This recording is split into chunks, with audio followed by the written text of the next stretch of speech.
Another fire accents the Moscow skyline tonight. A massive conflagration at a warehouse. Once again, everything burns, and Moscow is no exception.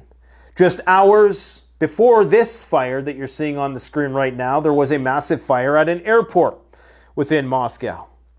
And just hours before that, just yesterday, there was a massive explosion at that military facility, a strategic one at that amounted to a mushroom cloud that I believe was foreshadowing. All the while, the Russians have been repelling Ukrainian drones. We have enlistment offices being burned. We have other explosions and fires like this around the country happening on a daily basis, all of which, as a solitary incident, would have made mainstream news just 6 months ago. But now we've been desensitized to this level of violence near the Kremlin. And that, my friends, is dangerous. It's dangerous because the closer this war comes to the Kremlin, the closer it gets to us in the form of a mushroom cloud of the nuclear sort. Now, contemporaneous with all of this chaos in the world, the signs are everywhere, okay?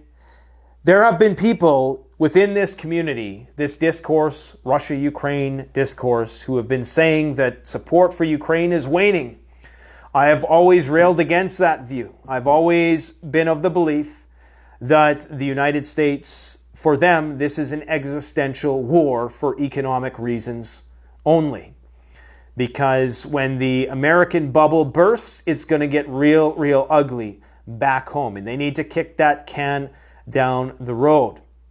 The reason why it's almost been entirely disproven, those people who've been saying that, yeah, they're getting rid of Zelensky now and blah, blah, blah, and Zelensky's going to be the next Saddam or Gaddafi or the Mujahideen, I've always denied that. I've always said that, no, they're going to stick this one out to the end because they have to. And now Biden today proposed 24 billion reasons as to why. In addition to that, for people who have said that NATO doesn't have the capacity to ramp up their military industrial complex to meet the demands of this conflict, the United States churned out 20,000 artillery rounds this month for Ukraine, and they're now claiming that they can do 80,000 next month. And it's very likely that production capacity will continue to increase to the point when the Ukrainian artillery capability is at parity with the Russians. Now, if and when that happens, that's going to mean that once again, the Kremlin is going to be overstretched. And when the Kremlin gets overstretched and when this becomes a strategic conflict, because we now know that Zelensky is going to be taking the war to Putin in the Black Sea, he's explicitly stated that now all bets are off, that it's basically a green light on commercial vessels within the Black Sea. And now today we have a reconnaissance vessel, an American one, in the Black Sea once again, which is always a bad sign because that usually precipitates some major incident. And it's been circling there for the last 24 hours. It's a sign that something big is going to happen in the Black Sea soon, which is going to, of course, invite a series of reprisals by the Russians. It's going to get ugly, ugly, ugly, ugly. Poland is now committing to moving 10,000 troops. 10,000 troops towards the Belarusian border. Now, we were talking last week how they committed 1,000 troops. Then a couple days later, they said we're going to commit 2,000 troops. A couple days later, now they're saying 10,000 troops. Do you notice a trend here? Is it at all coincidental that just a month and a half after the Wagner coup, things get crazy in Africa? Is it at all coincidental that just a month and a half after the Wagner leaving Ukraine, shit's getting real near the Suwalki corridor that links Kaliningrad, the Russian exclave, with Belarus in that direction, that Poland is mobilizing day after day after day? It's not a coincidence. Not a coincidence at all. Concurrent with all of this, we have North Korea, who has sacked their lead general after only 7 months. Now, this is incredibly suspicious because throughout that 7 months, things have escalated a lot. We're talking about nuclear submarines. We're talking about some of the biggest military drills ever conducted and about to be conducted. The leaders of South Korea, Japan, and the United States are going to be meeting at a military base in the coming weeks ahead, as well as conducting one of the largest ever civil defense drills that's going to see the entire population of South Korea descend into their bunkers in a nuclear drill. We have fires raging across continents, from Siberia to the boreal forests of Canada to Maui, that nobody could have foreseen. Gale force winds and the right set of dry conditions. All you need is a spark, I guess, to fan those flames. Africa descends into war. ECOWAS, the Economic Alliance of West African Nations, is going to send a coalition of 5,000 troops into Niger to attempt to reinstate the government there. And did I mention that the doomsday planes were in the air? I think I did. They've been doing their rounds. Not good. Not good. Things are getting realer and realer by the day. You're probably wondering why I'm holding a tomahawk. Well, something about holding a tool that can also be used as a weapon. It's great for a talk like this because it reminds me of how unassured this veneer of civility that we've come to indulge in is, how frail and fragile it all is, and how when things come down to the wire, it's going to be you and your tools versus the world. You will be your first responder. You will be your first line of defense. And a tomahawk is great because not only is it a formidable weapon, but it's also a tool that you can use to do woodcraft, procure firewood, and all the rest. And it's just a really kick-ass zombie apocalypse weapon. I mean, look at that spike on there. Wow. Let's hope it doesn't come down to that. But unfortunately, I do believe that the Russians are going to have no choice now but to ultimately detonate a nuclear weapon in order to deter NATO, to hope that NATO puts the brakes on this. And that is going to create worldwide panic when that happens. I do believe. That's my prediction. Because it's clear in Biden's commitment to this conflict with $24 billion. I mean, I can't count the amount of channels of the pro-Russian crowd, of which I'm not adjacent in any way, I would say, in terms of our opinions overlapping. There's a bit of a overlap there, but we don't agree on everything, and we certainly don't agree on the extent to which Ukraine is out of this fight just because the Russians are making advancements in Kharkov right now. None of them would have seen a $24 billion package coming. All of them were saying that the support for Zelensky is up, that he's the next Saddam, he's the next Gaddafi or Mujahideen, and quite the opposite, actually. This is nothing like those cases.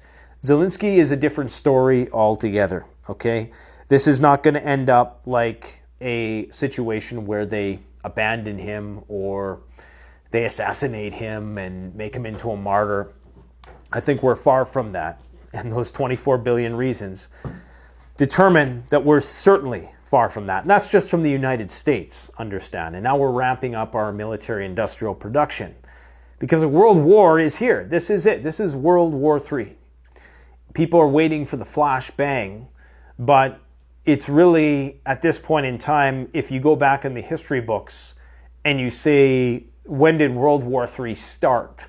Especially if it culminates into a full-blown nuclear exchange. They're not going to say it started that minute. They're not going to say it started the moment that they pushed the button. No, they're going to go back. They're going to go back. Whatever is remembered, whatever is still, whatever libraries still exist or records are available at that point in time, they're going to look for what precipitated it all. Okay? And they're going to look for the run-up, because that's the only way you can really understand a modern world war. It's the run-up. It's the build-up. Anyways. So we got some action going on in the Black Sea right now. This guy has been circulating here all day. And typically when you have this surveillance aircraft, they took a break for a while. And now this one has been there for the last 24 hours or so. And usually when you have this activity there, you're not going to get an immediate attack on a bridge or piece of critical infrastructure, commercial vessel, military installations within Crimea, but something is going to happen soon. So you can bet that they're going to do something, and then the Russians are going to do something back, and we're going to continue to see the conflict intensify. Now, what's happening in Ukraine is that there's a bit of a retreat on the part of the Ukrainians. They are pulling out a lot of the civilian population around the Kupiansky region. And you can see the parts in yellow here, that's where the Russians have reclaimed territory. So clearly they're concerned that the Russians are going to start making advancements towards the massive city of Kharkov, which they were fighting for in the early stages of the war. And they were just on the outskirts of Kharkov. In fact, they had a lot of territory running all the way up here, but they pulled back and they put their defenses closer. As you can see, these are all their defenses, these triangles. And so they pulled back, they fortified their defensive lines. Now they're going to push forward. And if you were one of the people that believed, well, you know, it's looking like the risk of nuclear war is de-escalated because now the Russians are getting the upper hand, what I just told you about the artillery shells says otherwise. What I just told you about the $24 billion in aid says otherwise. We know that this is a war of attrition now, and if the rumors are true that the Russians are losing 4 artillery pieces for every 1 artillery piece of the Ukrainians, if that is true, then this is a war of attrition that Russia may lose. They may in fact lose if we step up our industrial military game, which is of course why they're reaching out to the North Koreans, who are obviously providing weapons, which is why they're getting weapons from the Chinese, undoubtedly, why they're getting weapons from the Iranians. So this is a global war of attrition. And you better just hope that the Russians aren't viewing it as an existential threat just yet. Now, you might see the launch of a moon rocket, a space mission today by the Russians, sending a mission to the moon, to the polar regions of the moon, something that has never been done before. And that may be taken as, oh, Russia has this excess amount of resources. Obviously, they're sending people to the moon. Clearly, they're not up against the ropes just yet. But oftentimes you'll do something like that almost just to, take away. And they've done many things like this throughout war. You'll have military parades while, the guys are banging on the doorstep. I think they did that in World War II. It was Stalin who had a military parade while the Nazis had, they were very close to taking over Moscow. And, so you can't take that as, oh, yeah, the Russians got all this extra resources to burn. I don't think so. I think the situation is much, much worse. And it could very quickly spiral out of control. Very, very quickly. Now, according to one member of the Russian Duma, the Deputy Foreign Minister, Mikhail Galuzin, told TASS, that's the major Russian news network, state-sponsored news network, that NATO is creating a scenario for the use of nuclear weapons against Russia. So the Russians are already starting to make nuclear accusations towards the Americans. Now, for the pro-Russian crowd who believes that the U.S. will be the ones to drop the nuke first, this is no surprise. But for the rest of you who are maybe just getting into this discourse, there is definitely a subset of people within the community who believe that, in fact, the United States is the one who are plotting a first strike against the Russians. Anyways, NATO practices so-called joint nuclear missions, which means that members of the alliance that do not have nuclear weapons are involved in military planning for their use. and that their experts are trained to handle American nuclear ammunition, like Poland. Moreover, these plans are directed at Russia, he specified. Galuzin reminded that since the Cold War, the USA has kept its nuclear weapons on the territory of non-nuclear member states, like Turkey, without any real threats, as well as the fact that Russian side has repeatedly emphasized that this has a negative impact on the situation in the field of international and European security. There is, of course, nuclear weapons in Belarus, where the Poles are amassing force along the border. That's how it starts. 1,000, 2,000, 10,000, 20,000, 30,000. NATO is assembling a force of 360,000 troops on Russia's western flank. Do you think they're getting nervous? A country who's been invaded countless times throughout history, a country who prides its strategic forces, whether it's mobile ICBM platforms, it's Skyfall, nuclear-powered nuclear planes, which are still, I think they're still in the prototype phase. But the Russians want to make a plane that just flies around non-stop, which is also going to be a missile or have the ability to launch missiles. It's going to be nuclear-powered. They also want to create Poseidon nuclear torpedoes with a 100 megaton yield, which would wipe the eastern seaboard off the map. And of course, they also have the Sarmat, which can level Britain with one weapon. So this is real. It's getting realer and realer by the day. And because people are so TikTok brain nowadays, if it doesn't happen right away, then it's never going to happen, right? People are very fickle like that. On the natural front, this is Hawaii. This is crazy. Absolutely crazy that a place like that could go up in flames so quick. Some people are already circulating conspiracy theories about sabotage by the Russians and this and that, but you know, it's just you get the perfect set of conditions. In order for something like this to happen, you need the conditions, and that's one thing that everybody always underestimates. You always have to have the conditions for anything in terms of the scope and scale of this in order for it to ensue. Let's go around the map and see what else we got to talk about today. We know the Russians are going to be mobilizing soon. They're going to have no choice. Most people don't realize, but there's massive fires burning in Siberia as well because there is record temperatures there. And we're about to see some massive temperatures in the coming week ahead, especially on the West Coast. So Seattle, Portland, Vancouver, southern British Columbia is going to see a massive heat wave, as well as Europe next week. And the heat is going to go all the way down to the south. So we're going to have a lot of stress on the grid next week. And as you can see up here in Siberia, a lot of this heat, where these fires are raging up here in Siberia, a lot of the warming has been happening in Siberia. And that's where a lot of the, what do they call it? The peat or the permafrost. The permafrost melts, okay? And that's not good either. We got Zelensky claiming that we are going to be starting to target Russian commercial vessels in the Black Sea.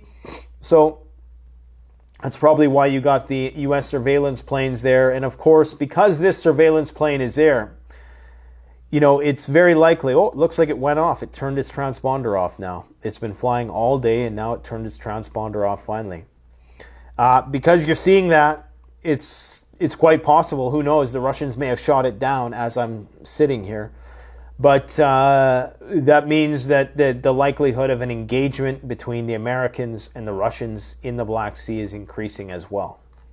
So it's just not good. This is another shot of that massive fire. 2,000 square meters, 20,000 square feet.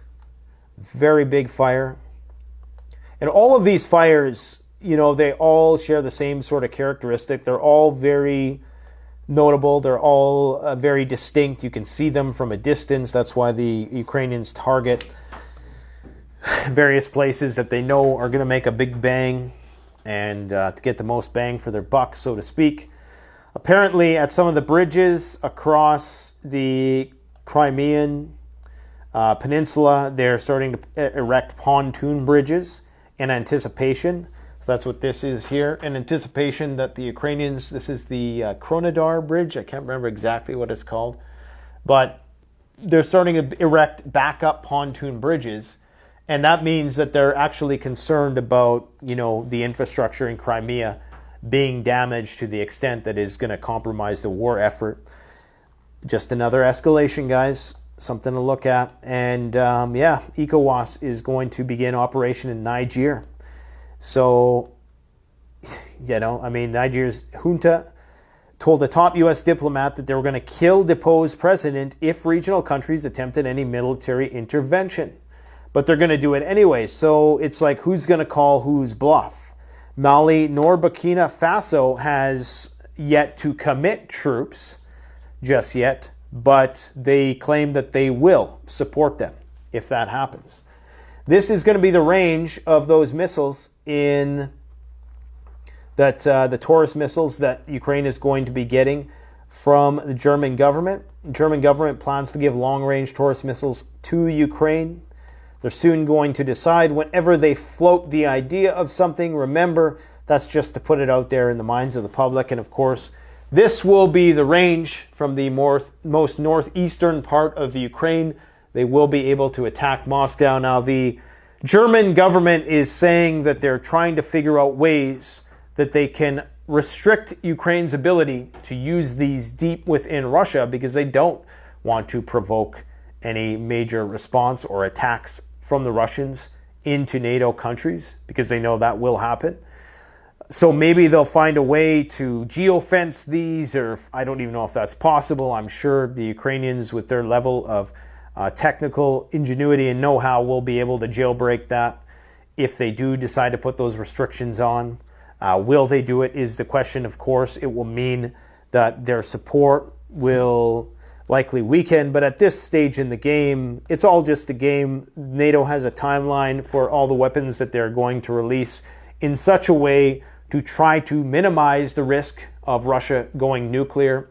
I really don't understand what our leaders think the outcome is going to be that would be favorable to the West.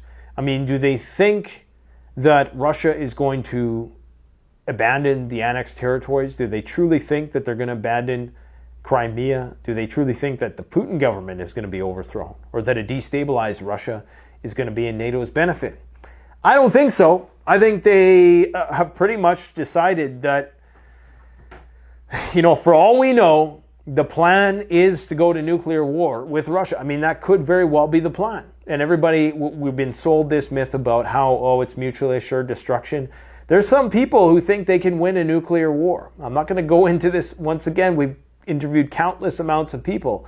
But there are some people on both sides that think a nuclear war is winnable.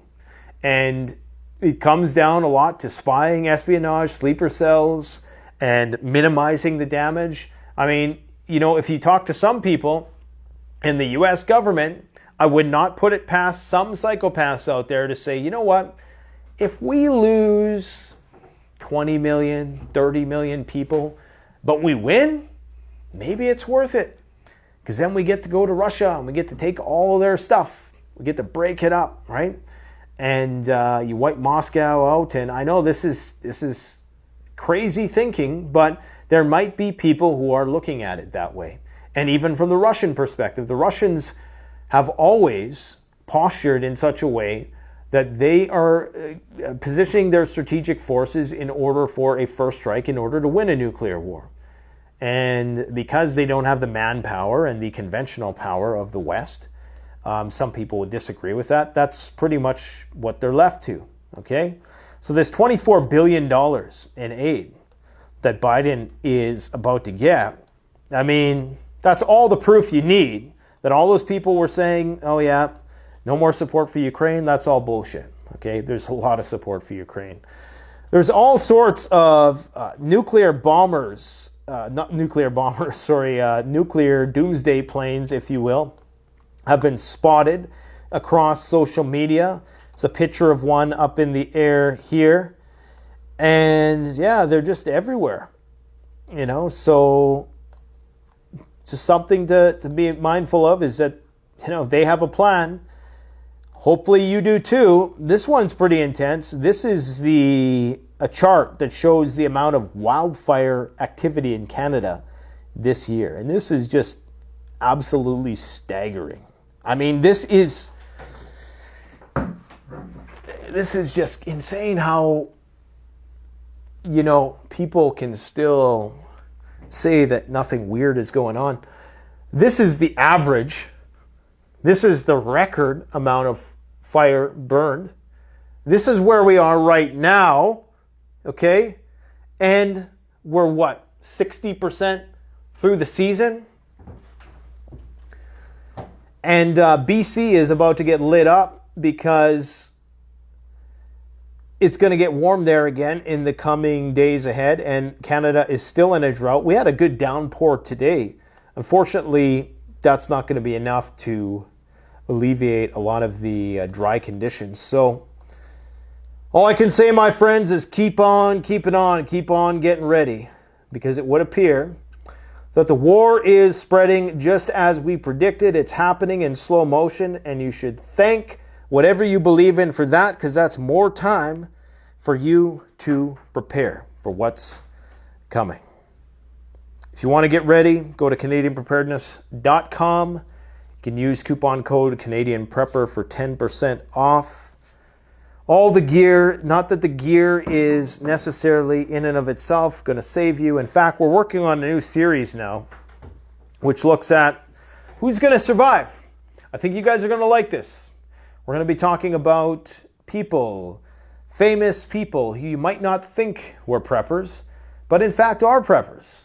And we're going to be ranking them on their survivability. And we're going to be comparing those with just everyday people like you and me. And you will be surprised what we've been discovering is based on our analysis. It doesn't matter how much money you got. Yeah, that's going to give you a bit of a head start. But it comes down to adaptability. It comes down to your temperament. It comes down to courage, motivation, your will to survive. It comes down to a lot of things that you don't need to carry. You just have to have up here, okay? So stay tuned for that, my friends, and take care. And please, if you enjoy this video, if you found something, I think enjoy is not the right word at this point, but if you got something of value out of this video, like, comment, subscribe, share. Thanks for watching. Canadian Prepper out.